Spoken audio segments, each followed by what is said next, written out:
Hello hi అండి, అందరికీ నమస్కారం. My name is Ram. Welcome to my report channel. మీకు ఈ రోజు సిద్ధు జొన్నలగడ్డ గారు నటించిన తెలుసు కదా మూవీ యొక్క రివ్యూ ఇద్దాం అనుకున్నాను అండి. కొంచెం లేట్ అయింది.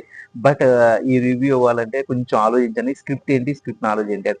అయితే ఈ స్క్రిప్ట్ లోకి వెళ్ళేటప్పుడు సిద్ధు జొన్నలగడ్డ గారి యొక్క నటన గురించి మాట్లాడుకోవాలి. ఎందుకంటే ఆయన డీజే టిల్లు సినిమా యొక్క మార్కును చెరుపుకోవడానికి ఈ సాఫ్ట్ కర్నర్ సినిమా ఎంచుకున్నాడు.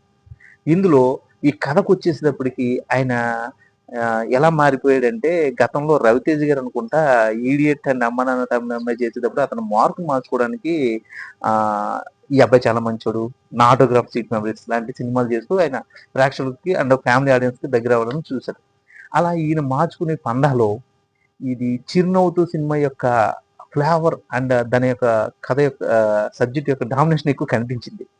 అయితే 'చిరునవ్వుతో' సినిమాలో ఇక్కడ ఏమనిపిస్తే అది మాట్లాడతా, ఇక్కడ ఏదనిపిస్తే అది చేస్తా అని ఏదైతే ఉందో ఆ టైప్ ఆఫ్‌లో సిద్దు జొన్నలగడ్డ గారి డైలాగ్స్ కూడా కొన్నుంటాయి. అందులో హర్షతో మాట్లాడుతున్నప్పుడు నా పవర్ స్టేషన్ నేను గర్ల్స్‌కి ఇవ్వను. నా పవర్ స్టేషన్ నా దగ్గరే పెట్టుకుంటాను. ఓకే. గర్ల్స్ నా కంట్రోల్‌లో ఉండాలి గానీ నేను వాళ్ళ కంట్రోల్‌లో ఉండను అని చెప్పినప్పుడు రిలేషన్‌షిప్ యొక్క విధి విధానాలు అంటే ఏంటంటే ఆహ్, ఇద్దరు సమానమే. ప్రేమికులంటే ఇద్దరు సమానమే అని చెప్పేది గాని, ఆ బంధం గాని సరిపోల.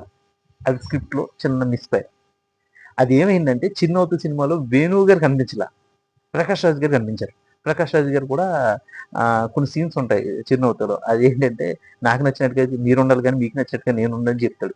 అలాగే ఈ సిద్దు జొన్నలగడ్డ గారు ఈ సినిమాలో మరి జెన్‌జీస్ అలా కోరుకుంటున్నారని ఈయన అనుకున్నాడో ఏమో మరి. అలా చేయడం వల్ల ఏమైందంటే స్క్రిప్ట్‌లో చిన్న లోపం అయితే దొర్లింది. బట్ ఏదేమైనా గానీ అతను ఎగ్జిక్యూషన్ అయితే బానే చేశాడు. సినిమా పరంగా అయితే బాగానే ఉందనేసి పబ్లిక్ టాకు.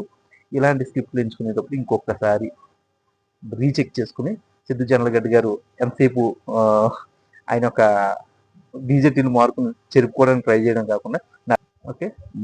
ఈ సినిమా యొక్క రివ్యూ అయితే ఇదండి. మరి మంచి సినిమాతో మళ్ళీ కలుస్తాం.